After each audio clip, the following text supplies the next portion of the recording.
I've said so many times that the reason I love doing this channel so much is because I get an opportunity to drive so many different and interesting electric vehicles. The one vehicle that I haven't been able to test up until now is a motorbike. I love motorbikes, I've ridden motorbikes. I just wanted to get on an electric motorbike and it wasn't happening until Artisan came along and answered my call. This video is sponsored by Just EVs, a family-run company with the largest selection of battery electric vehicles available with free UK delivery. They now also offer EV rentals. Have a look at justevs.co.uk and don't forget to mention EV Opinion for a free annual service.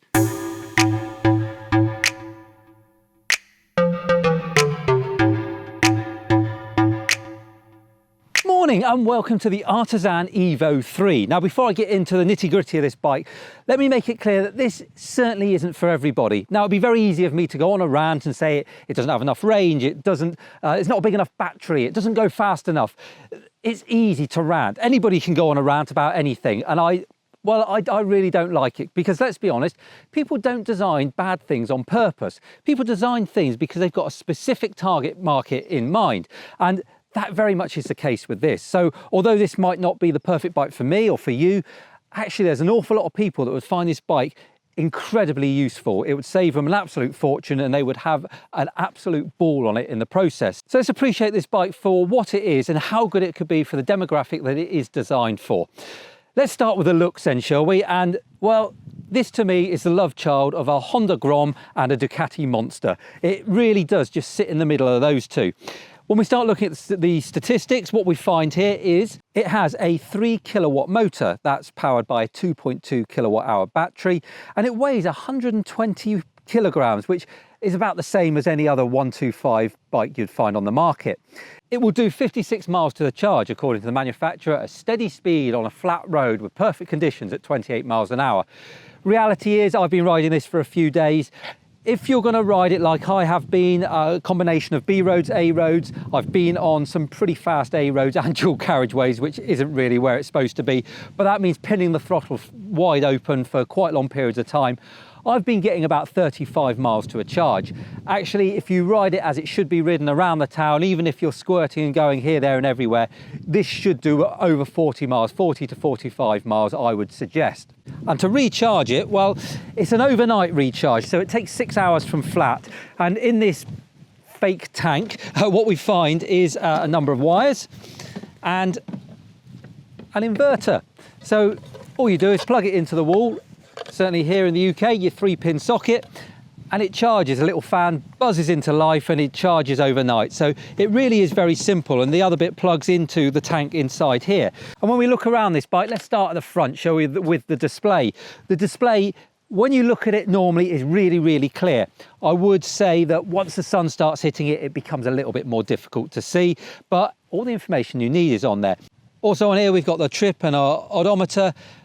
The battery charge, I'd say, is a little bit dodgy at times. It doesn't always reflect exactly what you're doing when you're on the move, so you just got to get a little bit used to it, but when you are at a standstill, it levels itself out.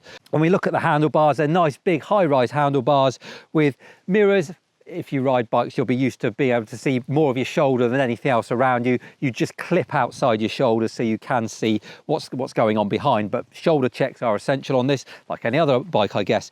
The two levers on here, they're both brakes, one front, one back, so there's no clutch, of course, and all the other controls on here are the same as a normal motorbike, with your dip and low beam, your indicators, your horn.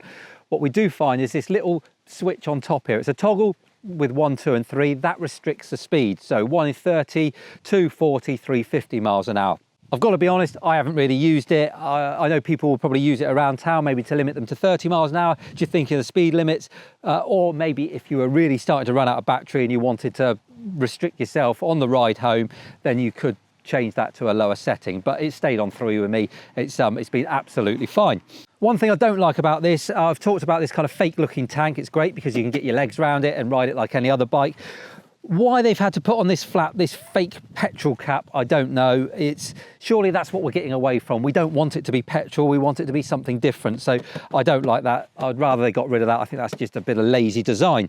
But what I do love about the design is this trellis work on the side. Like I said, it looks a bit like a Ducati Monster, doesn't it?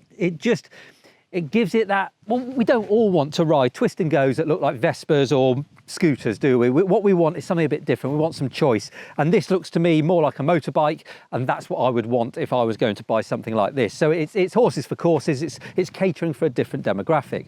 The batteries themselves are down low under here, and the motor we see in here. So everything is in that center section. So all the weight that you've got is all down there, which makes it really nimble and really easy to flick about. Coming back up, this saddle, this isn't the standard saddle. This is a £150 option, and I think this looks stunning. I would pay the £150, no question asked. That is such a nice looking saddle. What I would say is, it's probably just as well that this only does the mileage it does, because what I find is it forces you forward, wraps your legs around the tank as you would on any other bike. But this lump here, I find it just drives into my coccyx a bit, and it makes it a bit uncomfortable. So once I start getting over sort of 15 miles, 20 miles, I can start to feel it. Much more than that, it just becomes a little bit sore. I'm sure you'd get used to it, but it was just something I noticed. Love this rack on the back. At the end of the day, it's a commuting bike. You can chuck a little bag on the back there and get that from A to B with you. Now let's get back down here away from the pretty stuff, and we've got 12-inch wheels. We've also on here, we've got twin pot calipers with drilled out discs. They are brilliant, and I rode this in the monsoon yesterday. Quite literally, it was running down the road, and the brakes were so sure-footed. I was really, really impressed with them. And also, I was impressed with under here, we got a monoshock. It's adjustable. I've got to be honest, it's not brilliant. It's not going to mean that you win any races around a track. What it does, it just allows you to adjust it slightly for your weight on this bike. Once you get onto the B roads and you're riding at anything over 30 miles an hour and they start undulating, you do get a bit of a bounce on, and as much as you adjust it, and I have tried, you don't necessarily lose that. So it's great to have it on there, and it does make it better, but don't expect miracles. And as we come forward, we've got these lovely upside down forks, which, well, it would surprise me that they were on here. They again, they make the bike really sure-footed. I'm really impressed with those. I think if anything, they accentuate that this rear monoshock isn't really up to the job, because they are really, really nice, those upside down forks, and they work really, really well. That's a good look around it. Let's get out and have a ride on it, and let's see how this actually does perform on the roads. So here we go then, our very first ride on an electric bike, and I have to say it's been a few years since I've ridden a bike of any description, and I've missed this. It feels so good being out here in the open air. You forget how confined you are in a little box of a car. I think I'm going to be needing to do a bit of smooth talking to Sarah to see if I can get myself something again. But anyway, being an electric vehicle, of course, the very, very first thing you get hit with is that instant speed, that instant torque straight off the line. There's no messing about with this. It really is twist and go. There's no question about it. I also noticed just how nimble this feels. Now, yes, the tyres are quite small, but for anyone that's ridden a scooter, you'll know, especially a modern scooter, you'll know just how stable and how sure-footed they feel now. To throw it around, it doesn't bother you. You don't feel like you're going to come unsettled because you're on little tiny tyres. And I've got the same feeling with this bike. Something a bit odd there, though, when I roll off, certainly motorbike wise, I'm used to riding V formation, so V twin, V4, and when you roll off of one of those, it's very much like having regen. The engine braking's incredible, and of course driving electric cars, I'm used to regen. There's nothing on this. There is no regenerative braking on it, so you're not putting any charge back in your battery, which on one hand is a shame, but on the other, I guess the extra cost and weight of it might be prohibitive. But that said, you get that just nice follow-on feeling, and once you get used to it, of course, you adjust accordingly, and you've got these extremely good brakes. And that was the other thing I just noticed there, because I was expecting a bit of regen, it didn't come. I just grabbed the brakes, and they are very, very firm. And the bike itself has a few little squeaks. I don't know whether that's just one of the brake pads binding or just something rattling. There's a couple of things I can hear, but again, it's a bit like being in an electric car, in that because there is no engine making the noise to cover it up, any little rattle you're going to hear, even with this wind noise here. So it's by no means noisy, but build quality of anything electric has to be absolutely spot on. And whilst it feels pretty good and looks pretty good on here, I can hear a couple of little squeaks as I'm riding along. And the other thing I'm noticing here is my battery meter. It's not very consistent. At the moment, it's showing sort of mid 80%. Coming up to that roundabout when I rolled off, it was over 90%. And that's because it works on the voltage of the battery. It's not actually telling me the exact charge that I've got in my battery. It's just telling me what voltage is there. And of course, as I ask for more power, the voltage changes, which means that changes. I'm sure you'd get used to that, but in all honesty, I would rather just know what I've got in my battery and I can do the rest of the workings out. And the seating position, because it's a small bike and the seat is angled slightly forwards, it throws you up against the tank, which is great. On a normal bike, that's where you want to be. You want to feel part of that bike. You want to feel in control of it. You feel a little bit cramped on it, a little bit as if you're a bit too far forward. But actually, you're quite nicely balanced. And after a bit of riding it, I guess you get used to it. It doesn't feel too bad at all. I would like to be a bit more, well, feel like I'm a bit more central in the bike. I'm sure I am, and I'm sure my weight is sat centrally in here, but I do feel a bit front heavy on it. That said, it doesn't seem to be affecting the handling, and I seem to be able to nip round those roundabouts without too much trouble, and it does feel pretty sure-footed under me. And if I do want to just open it up a bit, well, up to about 35 miles an hour, maybe pushing towards 40, you keep that sort of linear drive. It does keep going. Over that, up to the 50 mile an hour, where it does seem to cut out, I'm getting 49 mile an hour tops.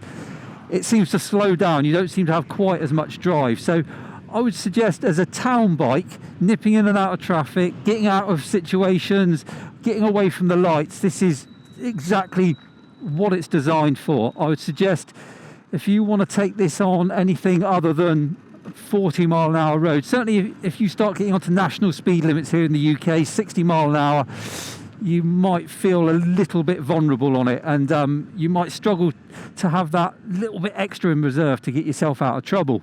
And the complete opposite, what I'm noticing at low speed, just around here, trying to maneuver around these junctions, is the pickup. So as you twist your grip to get some more power, it's very low down at very low speed. It's not very even.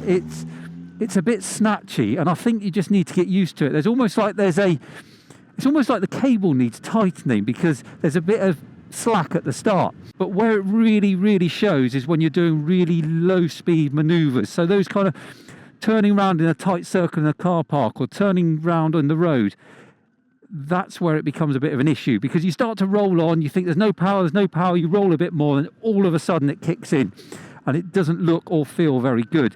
So there's just a couple of little examples of where it could be better, but overall, the ride of this bike, my word, I'm enjoying this.